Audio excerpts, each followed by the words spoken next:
Teror pocong di kebun pisang. Hening malam di sebuah desa kecil di Jawa Timur tiba-tiba terusik oleh kabar duka. Seorang lelaki bernama Dharma meninggal dunia secara mendadak setelah jatuh sakit yang aneh. Warga bilang sakitnya bukan sakit biasa. Badannya tiba-tiba kaku, matanya melotot, dan mulutnya seperti mau berkata sesuatu, tapi tak mampu. Malam itu, jasadnya segera dimandikan, dikafani, lalu dikuburkan sesuai adat. Namun ada satu kesalahan kecil yang tidak disadari siapapun saat proses pengkafanan. Tali pocong di bagian kepala tidak diikat dengan benar, hanya diselipkan seadanya. Seorang kiai desa sudah mengingatkan, tapi karena tergesa-gesa, keluarganya mengabaikan.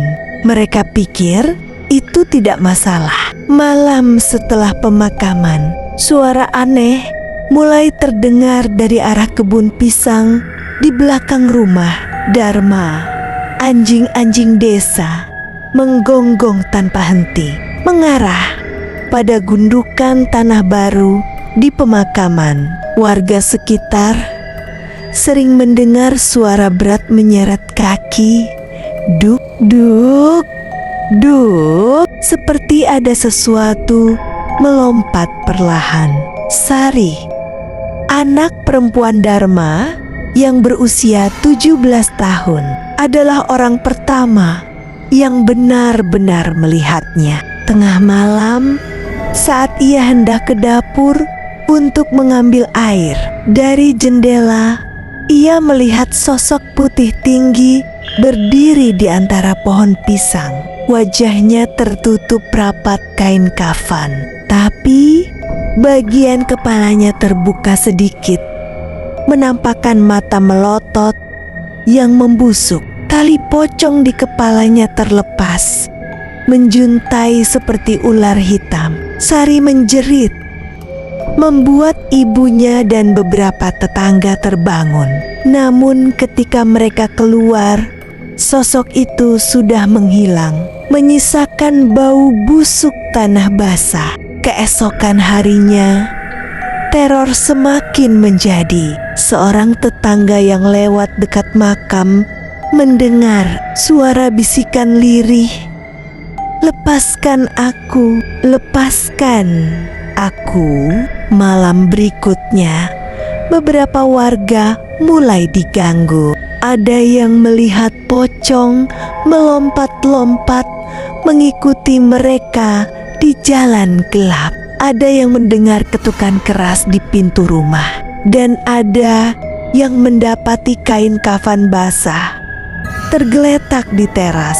Puncaknya terjadi saat kenduri malam ke-7. Warga berkumpul di rumah keluarga Dharma, membaca doa tahlil. Saat bacaan hampir selesai, lampu minyak tiba-tiba padam, membuat ruangan gelap gulita. Dari luar rumah, terdengar suara keras seperti sesuatu menghantam dinding. Lalu jendela terbuka dengan sendirinya, dan dari sana tampak pocong Dharma melompat masuk. Tubuhnya kaku, matanya melotot, dan suaranya berat menggema. "Kalian ikat aku, tapi kalian tinggalkan aku." Panik melanda. Orang-orang berhamburan. Ada yang terjatuh, ada yang pingsan. Kiai desa maju, membaca ayat-ayat suci dengan lantang. Pocong itu menggelepar, tubuhnya bergetar hebat, seakan terbakar oleh kata-kata doa. Tapi sebelum benar-benar lenyap, ia melompat ke arah Sari, anaknya sendiri, menatap dengan pandangan yang dalam, seolah ingin mengatakan sesuatu. Esoknya, Kiai dan beberapa warga menggali kuburan Dharma, dan benar saja tali pocong di kepalanya tidak terikat sempurna. Setelah diperbaiki sesuai syariat, makam ditutup kembali. Desa pun kembali tenang. Namun Sari masih sering terbangun di tengah malam, mendengar suara berat yang familiar dari arah kebun pisang. Duk, duk, duk. Ia tahu ayahnya mungkin sudah tenang, tapi bayangan pocong itu masih menunggu.